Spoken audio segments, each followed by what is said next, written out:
नमस्कार दोस्तों। Ocean network में आपका स्वागत है।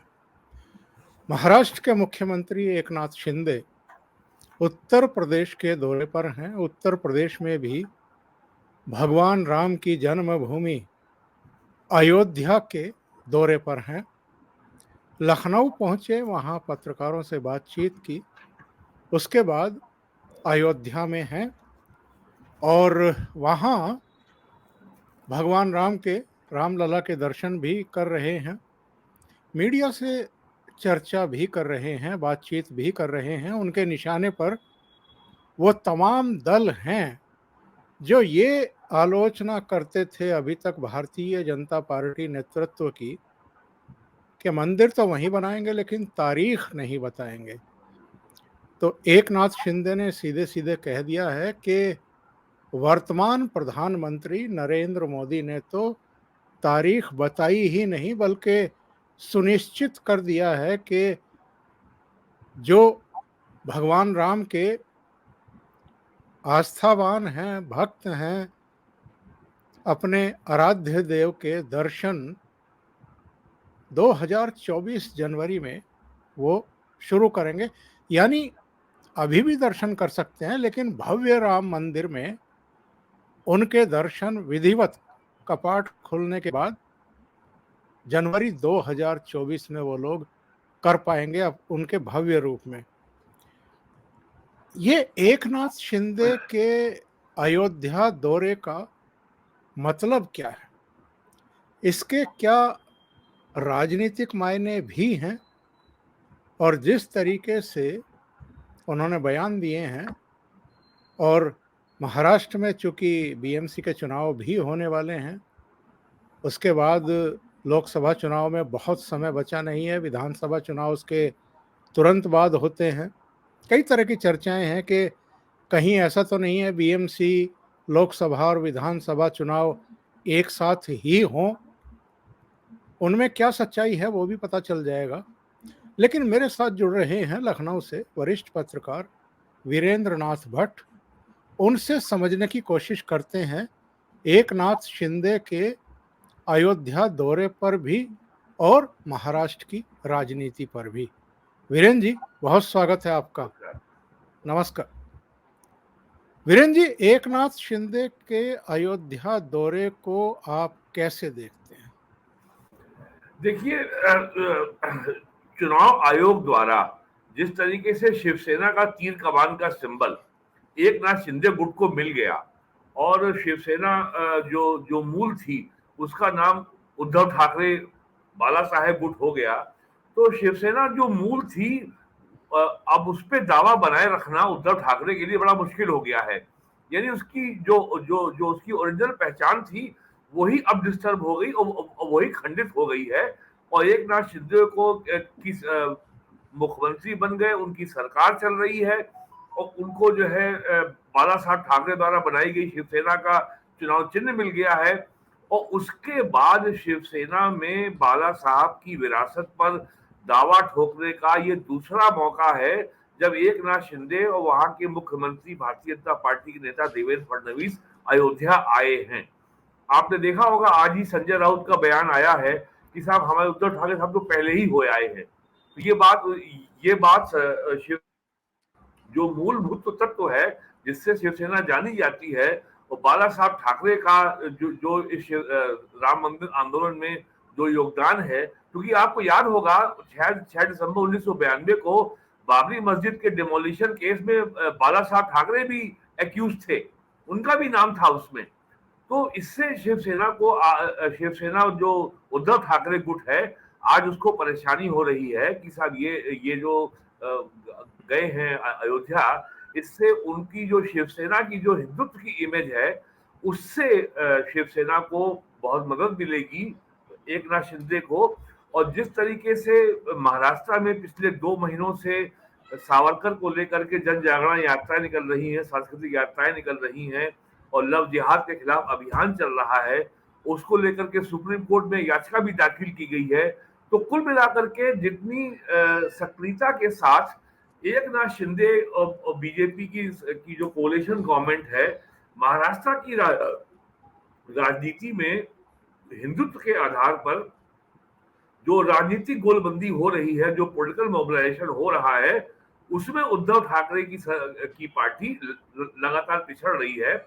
और आपको याद होगा नवंबर 19 में जब उद्धव ठाकरे ने कांग्रेस और राष्ट्रवादी कांग्रेस के साथ मिलकर के सरकार बनाई थी, तो उसने बहुत तत्परता के साथ हिंदुत्व के मुद्दे को एकदम भुला दिया था।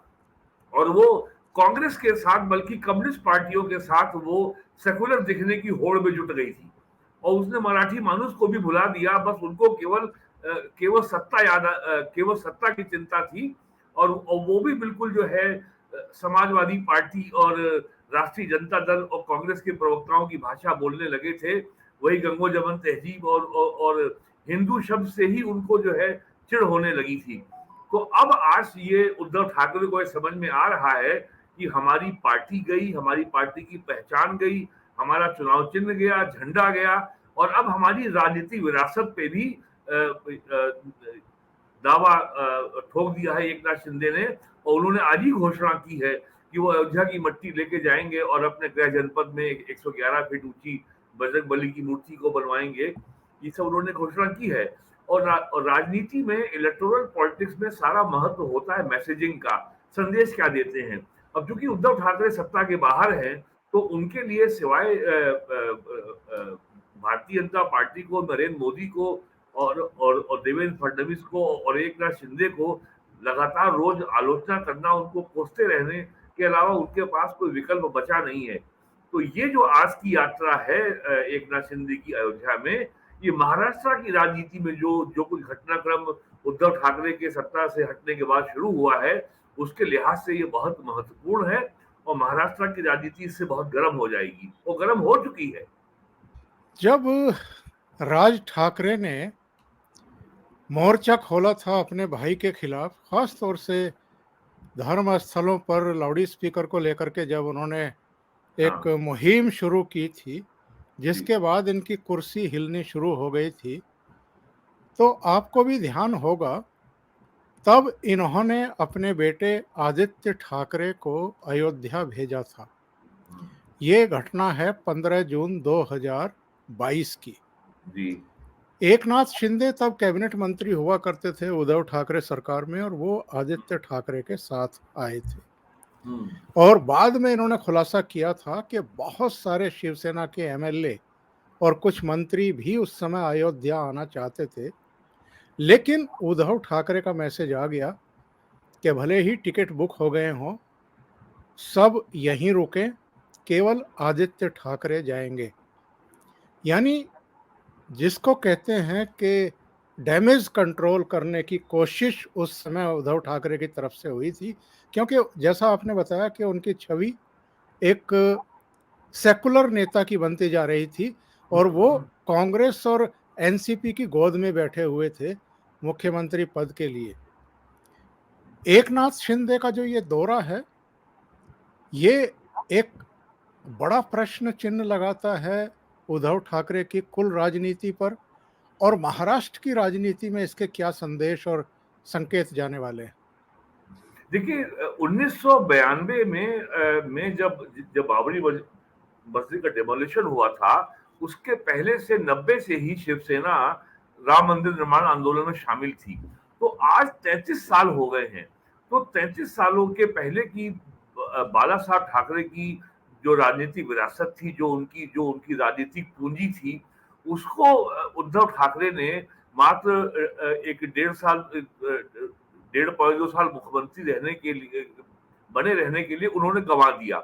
और आज जो शिंदे की यात्रा अयोध्या हुई है, ये निश्चित तौर पर उद्धव ठाकरे के लिए खतरे की घंटी है। क्योंकि एक तो वो पहले ही विरासत पे दावा खो चुके हैं, और वो लगातार बीजेपी से, एकनाथ शिंदे से लड़ रहे हैं कि कैसे शिवसेना की में जो उनके पिता की जो जो राजनीतिक विरासत है, वो उनके पास बची रहे।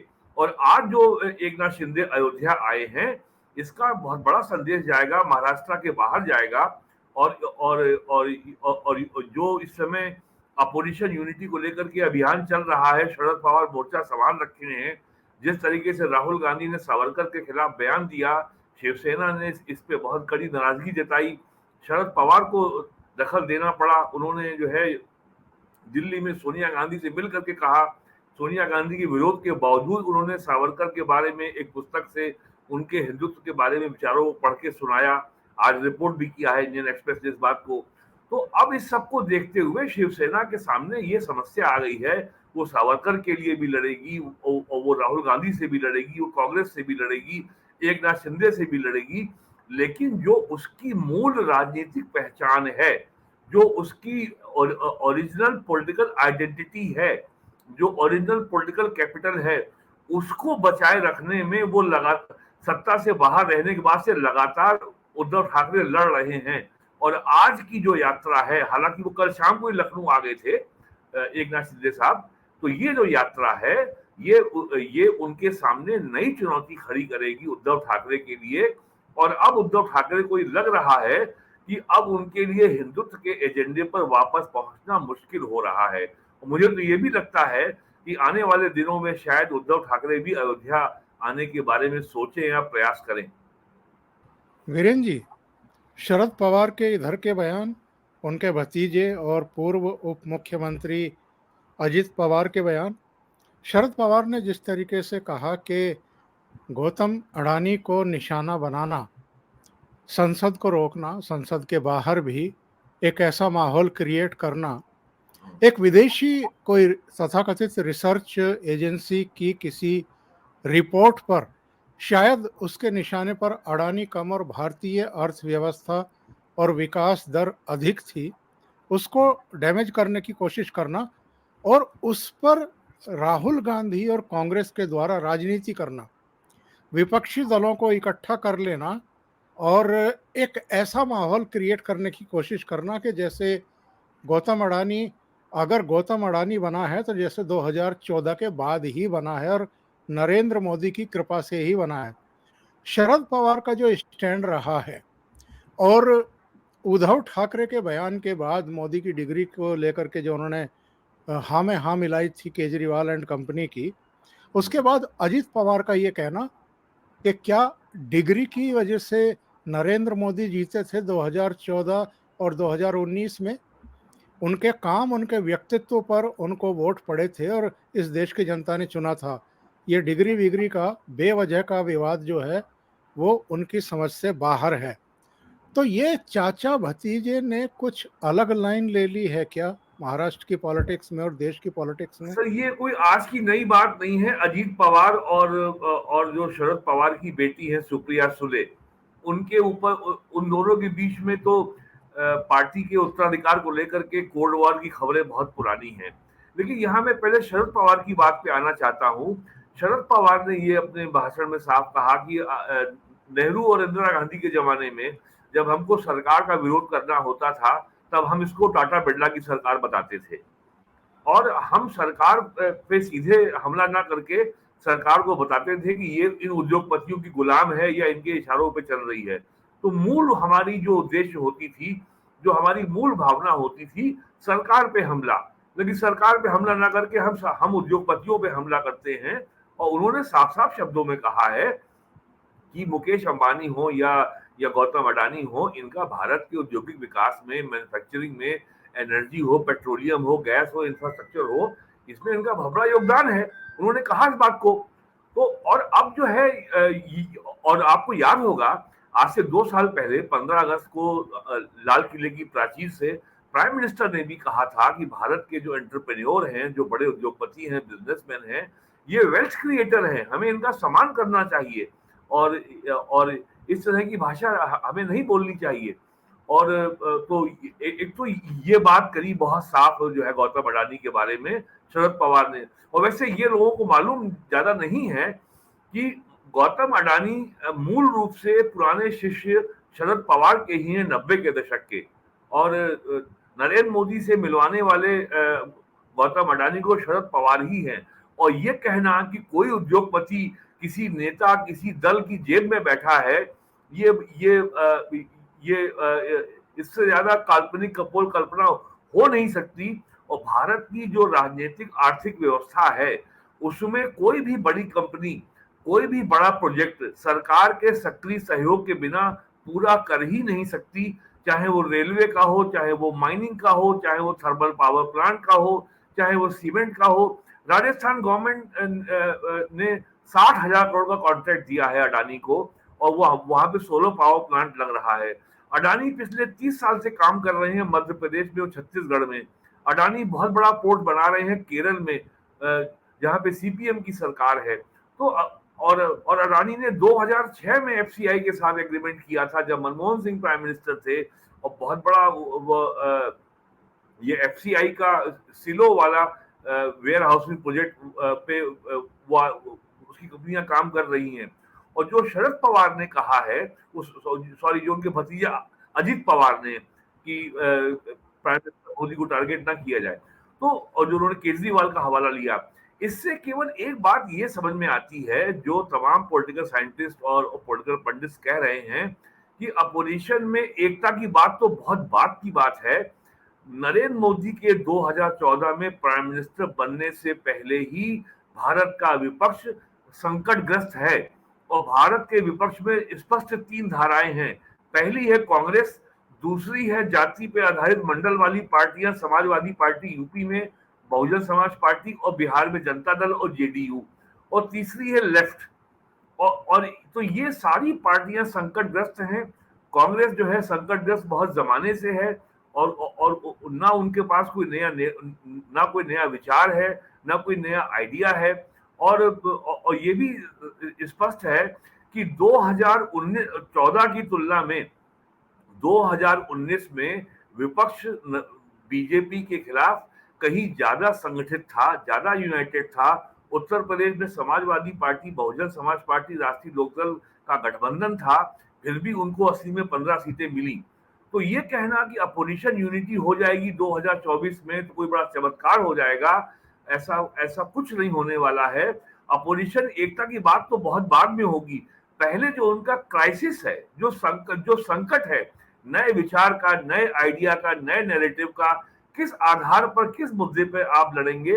रोज एक नया मुद्दा आप ले आते हैं। और आप अगर कांग्रेस का इतिहास देखिए, तो नरेंद्र मोदी के प्राइम मिनिस्टर बनने के बाद से उन्होंने ये दिखाने की कोशिश की है कि प्रधानमंत्री के खिलाफ लगातार घृणा करना, विश्वमन करना, उनको गाली देना एक वैकल्पिक राजनीति है। तो एब्यूज और हेट्रेड कभी भी सब्सटेंटिव पॉलिटिकल अल्टरनेटिव नहीं बन सकता। तो अजीत पवार जो वो बोल रहे हैं, वो उनके चाचा से क्या रिश्ते हैं, एक ये विषय है। लेकिन ये इस बात को भी रेखांकित करता है कि अपोजिशन यूनिटी किस आधार पर, किसके लिए, सिर्फ बीजेपी को हराने के लिए, उसके बाद क्या होगा। तो ये क्राइसिस, ये अपोजिशन क्राइसिस में है। ये आज से नहीं है, नरेंद्र मोदी के प्राइम मिनिस्टर बनने के पहले से है। और सच बात तो ये है कि ये जो मंडल आधारित जातिवादी पार्टियां हैं, इन्हीं का जो संकट, जो इनका वैचारिक संकट है, इन्होंने 90 के बाद से लेकर के 2014 तक जो 25 साल सत्ता भोगी है, उसके आगे कभी ये सोच नहीं पाई। तो इनका जो मलबा है, उसी के आधार पर तो बीजेपी आगे बढ़ी है। इनके पास वैचारिक जड़ता है, सांगठनिक जड़ता है, कोई नया आइडिया नहीं है। की एक चौपाई को लेकर एक कंट्रोवर्सी खड़ा करती है। फरवरी के महीने में अब वो कहती है कि सब जाति आधारित जनगणना होनी चाहिए। अब वो रामायण की बात भूल गए। तो उनके ही कोई वैचारिक स्तर पर कोई कंटिन्यूटी, कोई दृढ़ता, कोई कंसिस्टेंसी है ही नहीं।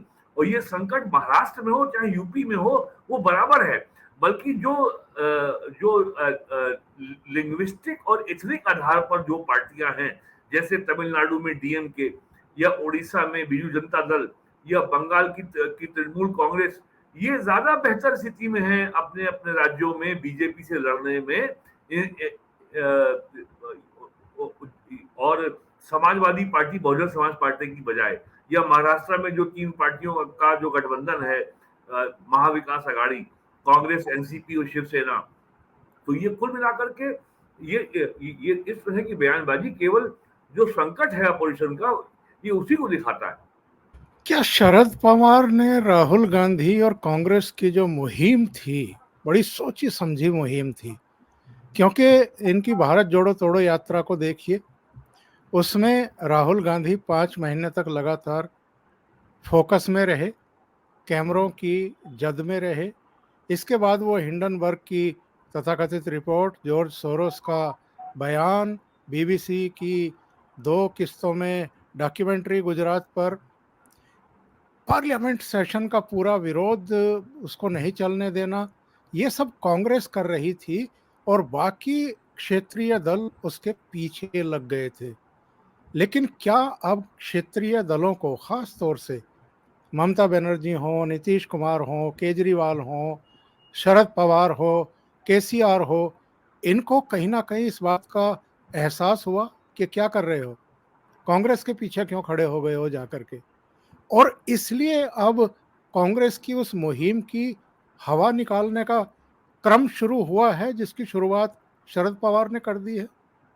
देखिए, शरद पवार ने तो की ही है, और पिछले 2 दिनों से गुलाम नबी आजाद की जो नई पुस्तक आई है, और पिछले 2 दिनों से जो उनके इंटरव्यू का लंबा सिलसिला चल रहा है टीवी चैनल्स में और अखबारों में, आपने देखा होगा। राजीव गांधी, राहुल गांधी ही कांग्रेस के संकट का मूल आधार हैं। तो ये तो बहुत साफ हो गई है बात ये। और आपने देखा होगा पार्लियामेंट सेशन के समाप्ति के बाद तृणमूल कांग्रेस और शरद पवार जो है कांग्रेस के उस झंडा लेकर के जो लेके गए थे जुलूस, उसमें शामिल नहीं हुए। और ये बात बिल्कुल साफ है कि केजरीवाल, ममता बनर्जी और तेलंगाना के केसीआर, यूपी के समाजवादी पार्टी और बहुजन समाज पार्टी, ये सब लोग कांग्रेस के पीछे नहीं आएंगे। और जो काम सारी पार्टियां नहीं मिलकर कर सकती हैं, वो काम अकेले गुलाम नबी आजाद ने कर दिया। तो ये जो कांग्रेस का संकट है, जैसा मैंने पहले कहा कि अपोजिशन एकता के पहले अपना जो क्राइसिस है, पहले उसको एड्रेस करे। सबसे बड़ा क्राइसिस है कि आपके पास कोई आइडिया नहीं है, कोई विजन नहीं है, कोई आइडियोलॉजिकल कंसिस्टेंसी नहीं है। भारतीय जनता पार्टी आज की तारीख में राष्ट्रवाद के मुद्दे पर सबसे ज्यादा मजबूती के साथ खड़ी है, बिल्कुल अनकॉम्प्रोमाइजिंग है कि इस मुद्दे पे कोई भी समझौता नहीं होगा। लेकिन कांग्रेस जो है वो सर्जिकल स्ट्राइक को पे हमला करती है, भारत के chief of the army staff को गाली देती है। जब पुलवामा में अटैक के बाद जब जब हमला होता है बालाकोट में इन्हें एयरफोर्स द्वारा, तो वो उसकी भी आलोचना करती है। चाइना के का मसला हो तो राहुल गांधी हमेशा प्राइम मिनिस्टर को घेरते हैं। लेकिन और जब चाइना से हमारा तनाव चल रहा है तो राहुल गांधी चाइना की एम्बेसी में बैठे होते हैं। तो ये सारा जो कंफ्यूजन है कांग्रेस का कि भाई आप अगर अपोजिशन को लीड करना चाहते हैं तो एक एक लाइन ऑफ एक्शन तो तय होगा ना कि भाई इस मुद्दे पर हम नरेंद्र मोदी को, भारतीय जनता पार्टी को घेरेंगे। क्या मुद्दा है? अडानी अडानी से अडानी के मुद्दे पर आप ज्वाइंट पार्लियामेंट्री कमेटी केवल इसलिए चाहते हैं कि 4 महीने जो है हफ्ते में 5 दिन कमेटी की मीटिंग होगी, उसमें रोज नए नए खुलासे होंगे, रोज नए नए आरोप लगाए जाएंगे, बेबुनियाद बातें कही जाएंगी, और हम टीवी के सामने, हम कैमरे के सामने आके नरेंद्र मोदी के ऊपर रोज एक नया आरोप लगाएंगे, टीवी स्टूडियो में डिबेट होगी, और ये मुद्दा बना रहेगा और जनता के बीच में ताजा रहेगा, जनता की स्मृति बनी रहेगी। और इसके सहारे हम नरेंद्र मोदी सरकार की जो विश्वसनीयता है, जो उसकी क्रेडिबिलिटी है, हम उसको नुकसान पहुंचा सकते हैं, और हमें 2024 के चुनाव के लिए एक संभावित मुद्दा मिल सकता है, जैसे इन्होंने प्रयास किया था रफाल के मुद्दे पे। और अडानी मुद्दे का कोई असर नहीं है। हाँ, इसके चलते भारत की अर्थव्यवस्था को जो नुकसान होना था वो हो गया।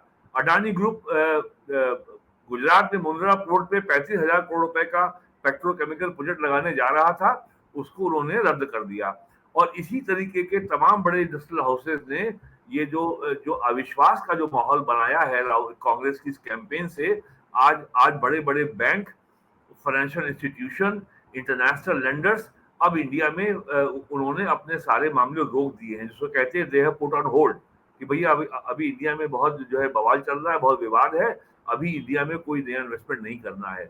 तो इंडियन इकोनॉमी को, इंडिया के इंफ्रास्ट्रक्चर को, कैपिटल एक्सपेंडिचर को जो नुकसान होना था वो तो हो गया। अब वो जेपीसी बने चाहे ना बने।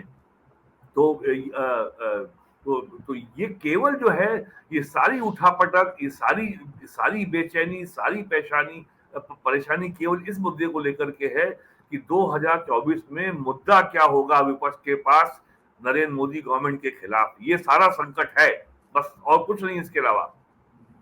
आज राहुल गांधी का एक ट्वीट आया है और उस पर असम के मुख्यमंत्री हिमंता बिस्वा शर्मा ने तो कह दिया है कि आपका और हमारा कोर्ट में आमना सामना होगा। तो वो जो ट्वीट है वो मैं अपने दर्शकों को वो दिखा रहा बहुत ही हूँ। अजीबोगरीब ट्वीट है, मुझे भी पढ़ के हैरानी हो रही है। राहुल गांधी ने कहा है सच्चाई छुपाते हैं इसलिए रोज भटकाते हैं। नीचे लिखा है सवाल वही है, अडानी की कंपनियों में 20,000 करोड़ बेनामी पैसे किसके हैं। और इन्होंने अडानी नाम के साथ जिन 5 लोगों को जोड़ा है ये सब भूतपूर्व कांग्रेसी हैं। गुलाम नबी आजाद, ज्योतिरादित्य सिंधिया, किरण रेड्डी, हिमंता बिस्वा शर्मा और अनिल एंटनी। हम्म। क्या राहुल गांधी पूरी तरीके से बौखला गए हैं?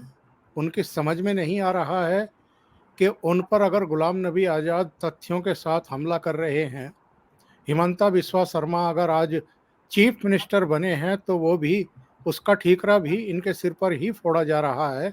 इधर गुलाम नबी आजाद ने लगातार कहा भी है कि मिस हैंडल किया गया था हिमंता बिस्वा शर्मा के मामले को। हम्म। और चाहे किरण रेड्डी हो, चाहे अनिल एंटनी हो, इन सब ने भी तीखी आलोचना की है राहुल गांधी के तौर तरीकों की। तो राहुल गांधी बौखला गए हैं और इसलिए अब इस तरह की हरकत कर रहे हैं, यानी कोर्ट केस में और ये उलझने और फंसने वाले हैं आने वाले दिनों ये में। जो ये जो मैं इसे ट्वीट नहीं कहूंगा, मैं इसे मीम कहूंगा। और बल्कि ये तो बहुत ही सस्ते किस्म का ट्रोल वाला ट्वीट है ये। और ये बहुत ही लाइबलस है, ये बहुत ही मानहानि वाला है। और जो अनिल एंटोनी है वो तो अभी यंग मैन है, वो तो यंग लड़का है। वो केवल अभी केरल के ही कांग्रेस में सक्रिय था। उसको आपने कहां से जोड़ दिया अडानी से? सिंधिया को भी आपने अडानी से जोड़ दिया।